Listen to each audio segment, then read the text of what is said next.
I am glad when I was in kindergarten there was no web. Then again, there was no web. That's right. There were cameras. I'm not that old, but there was no web. All right, let's start with the lightning round on Gang of Four. Let me reintroduce the gang. Louis Barrios is here. Gilbert Garcia. Nikki Young. Nikki, you said you had something coming up. What do you have, a play or something? I'm in a play right now. You're in a play? I'm in a play. It's called Romantic Fools. We were talking about romance and love and dating and all that a little bit earlier. What role do you play? I play... Are you the fool? I'm one of the romantic fools. Okay. It's a two-person show, and I play about 10 different characters, and Wow. and it's a lot of fun. It's a sketch comedy.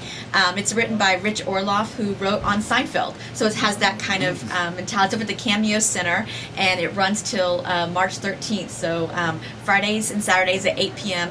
and Sundays at 3 p.m. It does have some mature subject matter. Mature content. That's right. Lust and love and everything, and it's a lot of fun. You keep your clothes on, though, right? It's a lot of fun. Okay. All right, then. And how do people get tickets to this? How do adults get tickets to this?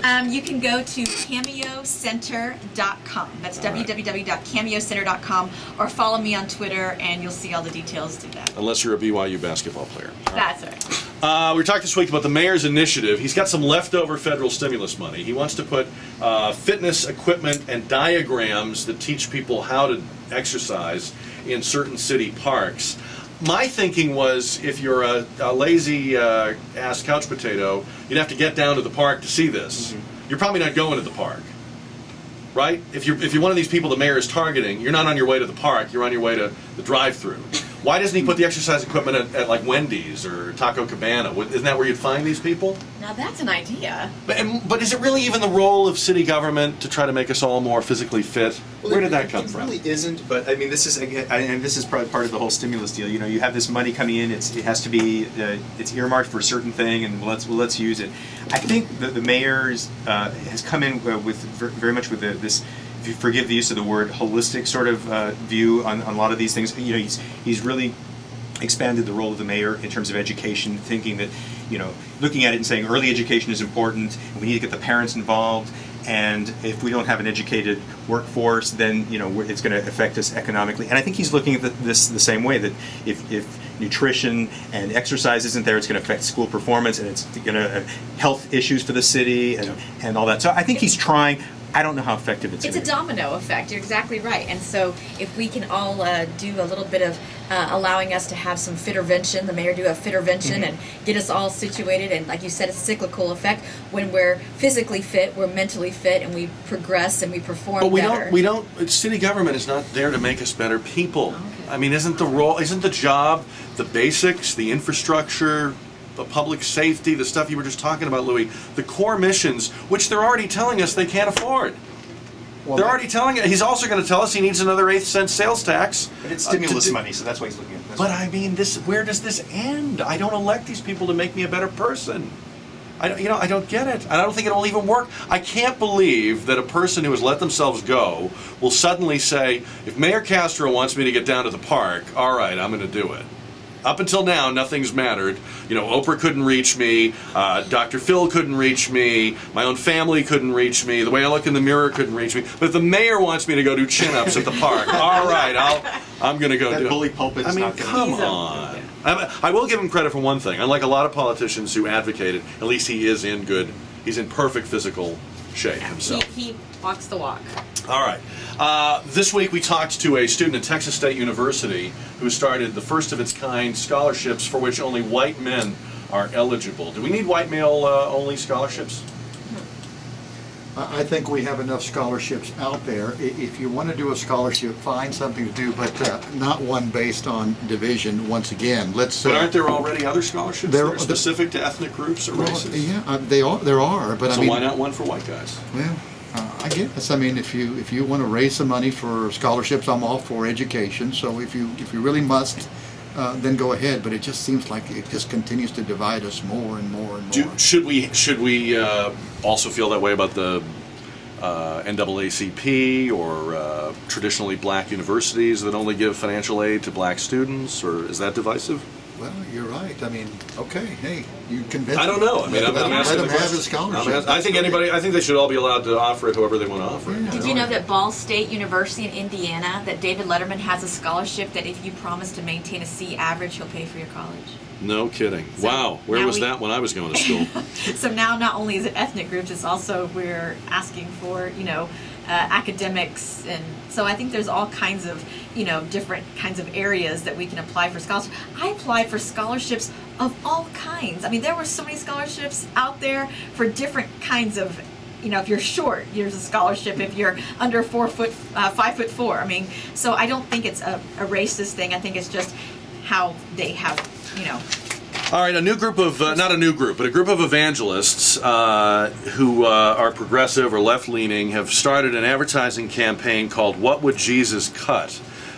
They are in opposition to the budget cuts being passed in the Republican House, but they also say they're critical of the cuts that President Obama has proposed or is willing to take from Congress.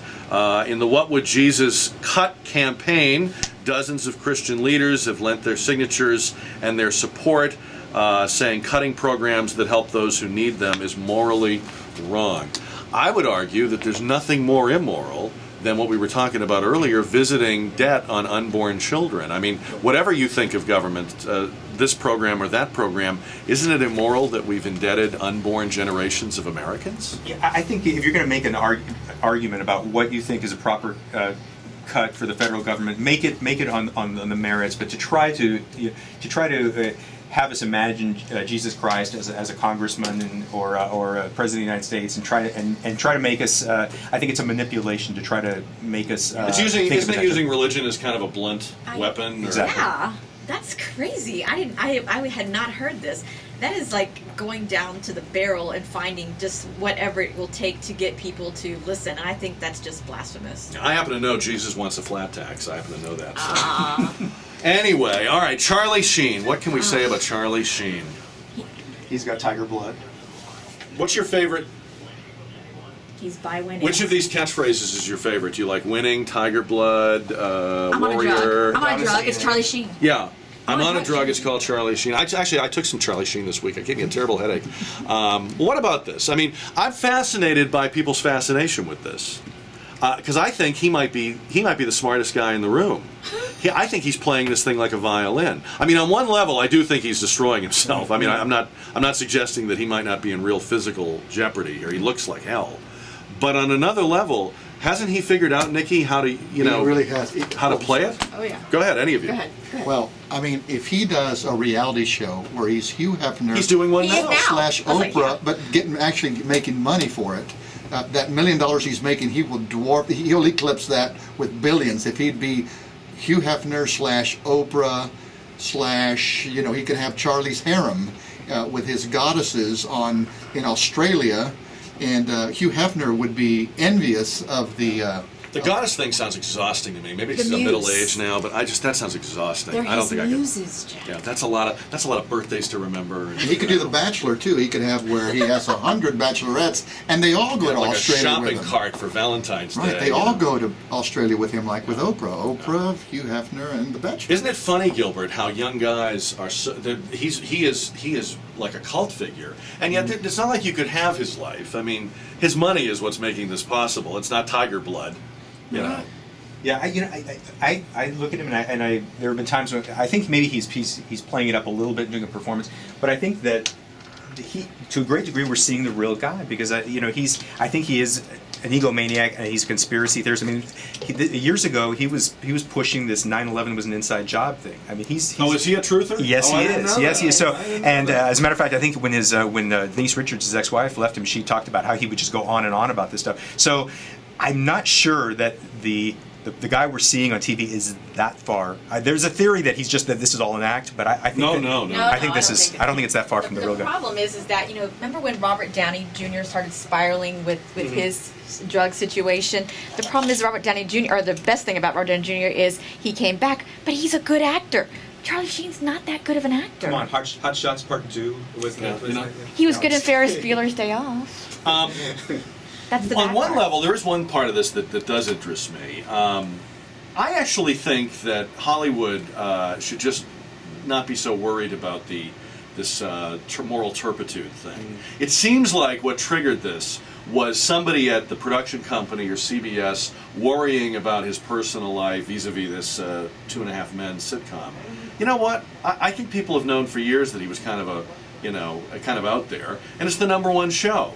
So if it was a problem, how much of a problem could it have been? You're #1. He allegedly, put a knife to his what was his wife's throat. Brooks. But I mean, that's right there. But I mean, what I'm That's saying right is, there in the open. what I'm saying is they didn't fire him over that. Right. So now and I think a lot of it was that he came out recently and insulted the producer, and I think that was really the last straw. But I think he did that when they started going after him for his personal behavior. And his point, which is a good one, is if I show up and do the job you pay me to do and deliver value, Sure. what do you care what I'm doing? And the American public have voted. They go through that checkout line and they see the Inquirer and the Star and Charlie threatened to cut my head off, and then they go home and watch that fakakta show that I don't even know how anybody can watch it. I mean, what that's it. You're making money. What do you worry about? It's a strange marketing campaign, but I guess that's the way that they would not have preferred to market their show. But you're right, it's working. And he's not a hypocrite. I mean, he's never pretended. It isn't one of those cases where somebody got busted doing some stuff and they were pretending to be saintly. Well, the real hypocrisy was if you read books about old Hollywood. I mean, they had this whole image machine where they were protecting us from finding out what kooks and crazies and criminals there were on the silver screen. We still idolize those people. We still think of them as our heroes, but it's because they were protected and they were able to do all this stuff.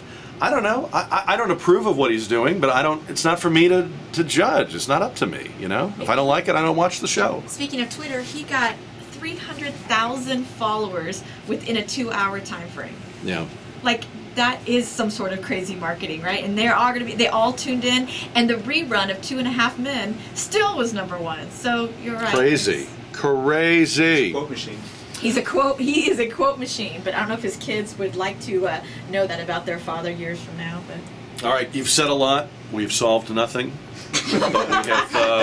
We've talked a lot. We've had a very entertaining. We've had fun. Nikki, have you had a good time? Aye. Is this more fun than being in your very adult content play? this is super, super fun. Okay. Like, Jack, you make my dream. It's like Oh, Disneyland don't. here. Please. You're embarrassing me. I love Keep it. going. No, keep going. Continue. Thank you for having me. No, we're glad to have you. Nikki Young, go see her again, and the name of the play is? Romantic Fools at the Cameo till March 13th, and you can also find me at Stone Oak Youth Theater or PrimaDonna Productions.